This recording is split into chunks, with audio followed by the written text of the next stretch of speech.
Ini adalah film yang dilarang diputar di China karena tak diperuntukkan untuk anak di bawah 18 tahun. Lihat saja wanita ini. Setelah pria itu pingsan, dia mengelem mulut pria itu dengan lem super. Kemudian mengikatnya di bathtub untuk merendamnya. Kemudian, wanita itu menyuntikkan berbagai cairan ke pembuluh darah pria itu. Beberapa hari kemudian, dia juga menjahit mulut pria itu dengan jarum dan benang, lalu menetesi tubuhnya dengan lilin. Saat wanita itu bosan bermain, akhirnya dia mengakhiri hidup pria itu dengan pisau. Tapi, yang tak diketahuinya adalah, semua kegiatannya itu sangat jelas dilihat melalui kamera mikro oleh pemilik apartemen. Ketika pemilik apartemen itu bertemu dengan wanita itu, apa yang akan terjadi? Pemilik apartemen, Jia Jun, adalah seorang voyeur. Tapi, bulan lalu, sebelum dia menjadi pemilik apartemen, dia masih seorang paman setengah baya yang miskin. Jia Jun mungkin beruntung dan hidup dengan santai, meski dia tidak pernah memikirkan bahwa dia akan mendapat keberuntungan, sebab paman jauhnya yang kaya tiba-tiba memberikannya sebuah apartemen tua, sehingga dia segera mengubah apartemen itu menjadi layak huni. Selain itu, juga untuk memuaskan dirinya sendiri, dengan berbagai akses, semua bagian apartemen itu mengalami perbaikan. Selain itu, ditambahkan juga kamera berukuran mikro di dalam masing-masing kamar. Setelah selesai, Jia Jun mengiklankannya di dekat universitas. Meski kondisinya sederhana, tapi peminatnya sangat banyak. Jia Jun mengandalkan intuisi sesatnya untuk mengintip objek yang dipilih. Dia membutuhkan orang normal, bukan siswa rajin yang berperilaku baik, bukan pekerja kantoran yang membosankan, dan bukan pula keluarga yang sederhana. Dia ingin potensi kekacauan yang normal, tapi tak ada yang tahu niatnya. Jadi, Jia Jun segera menerima 8 orang ini. Mereka normal di permukaan, tetapi sebenarnya tidak. Penyewa kamar pertama adalah seorang ayah tunggal, Ming Kai, dan putrinya, Yun Ke. Jia Jun melihat bahwa Ming Kai tidak normal karena tatapannya pada Yun Ke sangat aneh. Kamar kedua diisi oleh pasangan gay bernama Ling Hu dan Guo Li. Jia Jun tak pernah berhubungan dengan siapapun di sana karena ia membiarkan mereka hidup bebas. Kamar ketiga ditinggali oleh Po Yen, seorang mahasiswa yang aneh, sebab dia selalu berada di kamar sepanjang hari untuk bermain game. Tak hanya itu, dia juga selalu berimajinasi bahwa dia memiliki kekuatan super. Kamar keempat diisi oleh seorang wanita seksi, Chen Min Hui. Dia hanyalah seorang karyawan kecil, tapi dia mengandalkan kecantikannya untuk menggaet lebih dari satu pria. Kehidupan malamnya cukup mengasyikkan, tapi orang teraneh adalah Kuo Seng, penyewa yang tinggal di lantai atas. Dia adalah guru pendidikan jasmani yang berolahraga sepanjang hari. Dia suka meminum susu kadaluarsa, lalu menggunakan stetoskopnya untuk mendengar pergerakan di lantai bawah. Dia dapat menyelesaikan harmoni hidupnya sendirian. Namun, kadang dia juga suka mengintip, tapi dia tak tahu bahwa di saat yang sama, Jia Jun juga mengintipinya melalui kamera. Jia Jun yang sudah tua selalu mengawasi layar monitor tanpa lelah, karena voyeurisme adalah kesenangannya dalam hidup. Selain orang-orang ini, ada juga penyewa yang misterius, Ying Ru. Berbeda dengan Min Hui yang seksi, kecantikan Ying Ru lebih terkendali dan tenang. Dia berpakaian putih, dan dia tidak banyak berinteraksi. Dia hanya memiliki banyak koper, sehingga terlihat aneh. Hal itu memperdalam rasa ingin tahu Jia Jun terhadap Ying Ru. Karena kepo, Jia Jun diam-diam menggunakan kunci cadangan dan masuk ke kamar Ying Ru untuk benda melihat apa yang berada di dalam koper. Tapi, tiba-tiba Ying Ru kembali, sehingga Jia Jun buru-buru bersembunyi di bawah tempat tidur. Saat itu, Ying Ru membawa kembali seorang pria dan Jia Jun mendengar Ying Ru menuangkan secangkir teh. Pria itu meminumnya, dan Ying Ru membuka bajunya, sehingga menampilkan tubuhnya yang putih. Kemudian, dia menarik pria itu ke kamar. Jia Jun menunggu untuk menonton siaran langsung, tapi dia tidak berani melihatnya. Kemudian, saat Ying Ru menundukkan kepalanya untuk meraih baju, dia melirik ke bawah tempat tidur, sehingga membuat Jia Jun itu ketakutan. Saat Ying Ru berpakaian dan keluar dari kamar, Jia Jun baru berani keluar dari bawah tempat tidur, tapi dia melihat pria itu berbaring di tak sadarkan diri di bathtub. Jia Jun sangat ketakutan, sehingga dia segera berlari ke kamarnya. Tatapan mata Ying Ru saat itu membuat Jia Jun bergidik ketakutan, hingga berniat memanggil polisi. Tapi, sebagai voyeur profesional, dia masih menunggu kesempatan untuk menonton pengawasan dan menanti apa yang akan terjadi selanjutnya. Akibatnya, dia melihat sesuatu yang luar biasa. Ternyata, Ying Ru membeli beberapa alat. Pertama-tama dia mengelem mulut pria itu, lalu menyuntikkan berbagai minuman ke tubuh pria itu. Dia seperti manusia tanpa akal. Awalnya, Jia Jun mengira bahwa Ying Ru sangat mesum, tapi dia lalu datang ke kamar Jia Jun. sehingga pria tua itu berakting seperti tak ada yang terjadi. Ternyata, Yingru ingin meminjam korek api. Jia Jun mencari-cari dan hanya menemukan sekotak. Dia khawatir bahwa Yingru akan membakar pria itu, tapi Jia Jun hanya terlalu khawatir. Sebab saat Yingru kembali ke kamar, dia hanya menyalakan beberapa lilin untuk diteteskan pada pria itu. Saat merasa cukup, Yingru mulai menyiksa pria itu dengan pisau. Karena mulut pria itu dilem, maka tak ada suara apapun. Yingru lalu memutilasi pria itu dan memasukkannya ke dalam koper. Jia Jun yang menyaksikannya gemetar ketakutan. Sebab, ternyata koper yang selalu dibawa Yingru berisi potongan mayat. Dibandingkan dengan Yingru, dia merasa tak penting, sehingga pria tua itu masih ragu-ragu untuk memanggil polisi. Setelah merenung cukup lama, suara di lubuk hatinya berkata bahwa banyak hal kan menjadi semakin menarik, sehingga Jia Jun tak lagi merasa takut. Di hari yang cerah, Jia Jun sengaja menghampiri Yingru di balkon untuk mengobrol bersama. Di mata Jia Jun, Yingru selalu misterius, tapi di sisi lain, Yingru merasa bahwa setiap hari adalah sama dan berulang. Apakah menjalani hidup seperti orang lain adalah sebuah akhir? Setiap orang memiliki kesempatan untuk pergi menuju kehidupan baru. Hanya saja, kebanyakan orang tidak berani memahatnya. Jadi, mereka hanya bisa terjebak dan tak bergerak. Orang normal tidak akan mengerti kalimatnya.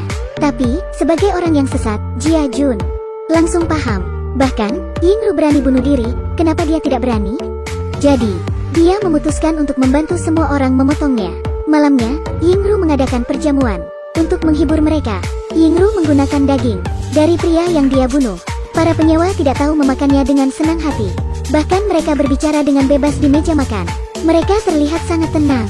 Tapi, sebenarnya air pasang sedang bergelombang. Keesokan paginya, Yingru mulai bertindak. Pertama, dia membeli beberapa obat, lalu mencampurkannya sebelum memasukkan obat nyamuk itu ke rumah Mingkai. Di rumahnya, Mingkai memiliki kebiasaan untuk melakukan hobinya. Saat obat nyamuk terbakar, Mingkai menjadi cemas, tapi dia masih dapat menahan dirinya sendiri. Kedua, Yingru memasukkan obat tidur ke dalam kola Po Yen. Lalu setelah ia tidur, dia dipindahkan ke tempat lain. Po Yen yang mulai bangun di tempat yang berbeda merasa bersemangat, sehingga dia mengira bahwa dia memiliki kekuatan teleportasi. Ketiga, saat Lau Kuo Seng sedang berjalan, Jia Jun dengan sengaja melempar kunci kamar Min Hui ke depan pintu kamarnya. Lau Kuo Seng yang menemukan kunci itu tidak bisa menahan hasratnya, jadi dia diam-diam membuka pintu Nona Chen dan mulai menyentuh barang-barangnya. Bahkan dia memeluk toilet, sehingga dia mulai agresif dan tak bisa mengendalikan diri. Dia pun menyerang Min Hui, sehingga Jia Jun melihatnya dengan baik dan menikmatinya. Permainan pun berlanjut. Kali ini, Yingru sengaja menggunakan rambut Po Yen untuk menaruhnya di tempat tidur Gay. Guoli mudah tersinggung dan pasangannya mudah cemburu. Mereka pun saling curiga melihat rencana yang hampir matang. Po Yen yang tidur dipindahkan ke kamar Gay. Akibatnya, saat pulang, Ling Hu mulai salah paham dengan Guoli. Po Yen yang berada di sana mencoba menjelaskan bahwa dia sedang berlatih teleportasi, jadi dia tak tahu bahwa akan muncul di sini. Ling Hu tidak percaya omong kosong semacam ini. Jadi, dia langsung mengusir Po Yen keluar dari sana. Di dalam ruangan, Guoli dan Ling Hu bertengkar. Tapi, Guoli malah membunuh Ling Hu. Saat itu, Yingru sengaja memanggil Guoli dan pura-pura bertanya apa yang terjadi. Tapi, Guoli berpura-pura tak terjadi apa-apa. Jia Jun tahu betul, saat orang berbohong, mereka tidak bisa melihat ke belakang. Setelah Guoli tenang, dia lalu membersihkan badannya. Tapi, saat dia keluar untuk menggali lubang, Jia Jun memasuki kamarnya dan menyeret tubuh Ling Hu ke bawah tempat tidur Po Yen. Po Yen sendiri diseret untuk bersembunyi di bawah tempat tidur Min Hui.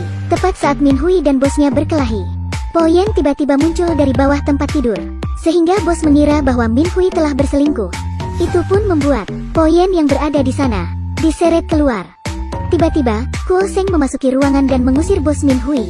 Tapi, Min Hui tidak menghargainya sama sekali, karena bos pergi sembari memecatnya dari kantor. Min Hui lalu berkata bahwa Kuo Seng telah mengganggunya. Hal ini membuat Kuo Seng langsung menamparnya dan menendang Min Hui, sembari berkata bahwa dia bercerai karena sering melakukan KDRT. Akibat bantuan dari Jia Jun, kehidupan semua orang menjadi kacau. Tapi, keinginan dan sifat mereka perlahan menjadi terbuka. Semua orang di sana adalah korban, tapi sulit untuk saling bersimpati. Di sisi lain, Yingru menculik Putri Mingkai, Yun Ke, lalu memasukkan tikus ke dalam mulut anak itu dan menutupnya lagi dengan selotip. Jia Jun yang melihat adegan itu berpikir bahwa apa yang dilakukan Yingru keterlaluan.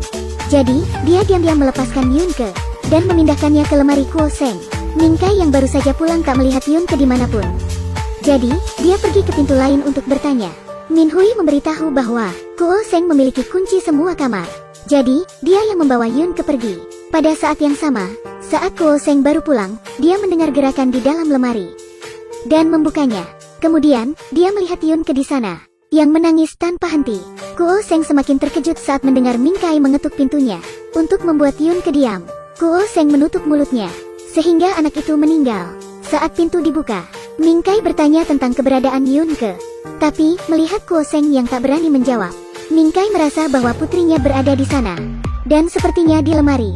Di sana, Ming Kai melihat putrinya tergeletak. Dalam situasi itu, kalaupun Kuo Seng melompat ke sungai, dia tak akan bisa lepas. Ming Kai kemudian langsung bertengkar dengan Kuo Seng. Diserang dengan kekerasan seperti itu membuat temperamennya naik. Ia pun mengambil tongkat dan memukul Ming Kai hingga mati. Kuo Seng lalu duduk terdiam. Di sisi lain, Guo Li yang telah selesai menggali lubang kembali ke kamar. Tapi, dia tak melihat tubuh Ling Hu di sana. Sehingga dia menjadi sangat panik dan mengira bahwa Po Yen yang telah memindahkannya. Di sisi lain, Po Yen juga bingung. Karena saat dia terbangun, mayat Ling Hu telah berada di bawah tempat tidurnya. Dia pun berpikir bahwa dia telah membunuhnya. Sebelum bisa menyentuh tubuh Ling Hu, Guo Li datang ke kamar Po Yen. Setelah melihat mayat Ling Hu, mereka berdua lalu mengira bahwa mereka telah membunuh Ling Hu dan takut ketahuan. Jia Jun kemudian muncul dan berpura-pura melihat mayat itu dengan tak sengaja. Di depan keduanya, dia berlutut, lalu memohon agar tak menghubungi polisi. Karena jika begitu, apartemen itu tak akan laku lagi. Tujuan Jia Jun sangat sederhana. Dia terus memainkan triknya agar mereka membuat kesalahan. Karena saran Jia Jun, keduanya pun memutuskan untuk memutilasi Ling Hu. Namun, saat mereka membawa kantong sampah hitam dan bersiap membuang tubuh, mereka bertemu dengan Kuo Seng yang juga membawa kantong sampah. Mereka saling memandang, dan hanya Jia Jun yang tahu rahasianya. Larut malam itu, 4 orang membuang beberapa kantong plastik yang berisi mayat. Jalanan pun berubah menjadi mengerikan. Di tengah jalan, Kuo Seng semakin merasa ada yang aneh. Siapa yang menaruh Yun Ke di kamarnya? Dia curiga bahwa itu Po Yen, karena dia selalu bilang dapat berteleportasi. Po Yen sendiri menyangkalnya, tapi Kuo Seng tak mempercayainya. Di tengah pertarungan, sebuah kepala menggelinding keluar, sehingga semua orang panik seketik. Yingru berjalan menuruni tangga, lalu tersenyum kepada Jia Jun. Tapi, saya tahu bahwa filmnya belum selesai. Siapa sebenarnya identitas asli Jia Jun? Dan siapa wanita bernama Yingru itu? Semuanya masih berkabut. Setelah itu, Jia Jun pergi ke kantor polisi dan mengaku bahwa dia telah membunuh seseorang. Polisi menelepon database, lalu mengetahui bahwa dulu Jia Jun adalah seorang polisi. Melalui penyelidikan, masa lalu Jia Jun pun perlahan terkuak. Bertahun-tahun yang lalu, putri Jia Jun disiksa sampai mati oleh seorang pembunuh mesum. Tapi, pria itu diketahui memiliki penyakit mental yang serius. Meski polisi curiga dia berpura-pura, tapi tanpa adanya bukti, membuat pria itu lolos dari jeratan hukum. Jia Chun pun ikut berpura-pura menjadi pasien rumah sakit jiwa. Dia menyelinap sebagai agen yang menyamar untuk mengekstrak bukti dari pelaku. Namun, malam itu terjadi sesuatu. Satu-satunya atasan yang mengetahui identitas Jia Chun mengalami kecelakaan mobil dan meninggal, sehingga sejak itu, Jia Jun itu tidak bisa lagi berhubungan dengan kantor polisi. Dikurung di rumah sakit jiwa, membuat dirinya hancur dan mengidap kelainan, sebab orang-orang itu senang menyiksanya. Jika melanggar, rambutnya dicukur dan memaksanya meminum susu kadaluarsa dan memakan tikus. Plot dalam cerita-cerita itu terjadi padanya. Sedangkan pelaku yang membunuh putrinya sedang menonton dengan dingin, karena perbuatan itu diperintah olehnya. Pria itu ingin melatih Jia Jun menjadi iblis yang lebih kuat dari dirinya sendiri. Cabul adalah cabul. Bagaimana orang biasa bisa memahaminya? Setelah serangkaian perbuatan itu, Jia Jun berada di ambang kehancuran. Sampai suatu hari, istri atasan polisi itu tidak sengaja membaca buku harian suaminya dan mengetahui identitas Jia Jun. Sehingga saat Jia Jun bebas, pikirannya sudah tidak waras. Pria itu lalu memberikan kunci apartemen pada Jia Jun dan membiarkannya menemukan putrinya. Kemudian, pria itu gantung diri di penjara. Jadi, tidak ada yang namanya paman jauh. Apartemen itu tidak normal. Tujuan dari pria itu bunuh diri adalah untuk membangunkan iblis dari diri Jia Jun. Setelah itu, Jia Jun mulai menyiksa dan membunuh mereka yang dulu melecehkannya. Seorang kriminal akhirnya berhasil membudidayakan kriminal lain. Mereka yang dibunuh oleh Jia Jun, sebagian dibuang dan sisanya digoreng menjadi hidangan. Penyewa apartemen itu pun makan makanan di atas meja dengan senang hati. Jia Jun sangat puas. Tapi, mereka tidak seperti yang dibayangkan oleh Jia Jun. Min Hui bukanlah wanita penggoda, karena dia dan Ming Ke adalah pasangan yang sah. Yun Ke adalah anak mereka berdua. Po Yen bukanlah pria aneh, karena dia adalah mahasiswa top di universitas bergengsi. Guo Seng juga bukan guru pendidikan jasmani, tapi seorang profesor universitas. Guo Li pun tidak pernah membunuh, karena dia mengidap adenokarsinoma paru, dan hanya bisa duduk di kursi roda. Ling Hu sendiri adalah keponakan Guo Li, yang selalu menjaga Guo Li. Adapun Yingru yang paling misterius adalah kepribadian lain dari Jia Jun. Percakapan di balkon juga merupakan proses bagi Yingru untuk membuat lelaki tua itu mengikutinya, karena dia adalah cerminan hati Jia Jun. Penampilan Yingru merupakan gambaran penampilan putrinya, pembalas imajiner. Semuanya hanya orang tua. Kebohongan polisi. Setelah Jia Jun membalas dendam dan melihat mantan putrinya, dia tak bisa menahan air mata. Film ini ingin mengatakan bahwa penampilan manusia yang biasa saja bisa menjadi sangat berbahaya.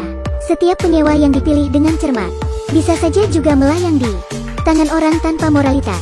Sebab mereka tidak tahu kapan akan melintasi area abu-abu, karena iblis di hatinya menyemangati mereka. Itu bukanlah kejahatan, melainkan sifat manusia. Lagi pula, tidak ada yang melihatnya. Film The Tenant Downstairs didasarkan pada novel Nine Canives dengan nama yang sama, dengan orang yang ditembak pada tahun itu. Tanpa sutradara film ini, mungkin kita akan sulit untuk membayangkan hal sesat dan berdarah semacam ini. Yah, sampai di sini saja, jangan lupa like dan follow. Sampai jumpa di lain waktu. Bye.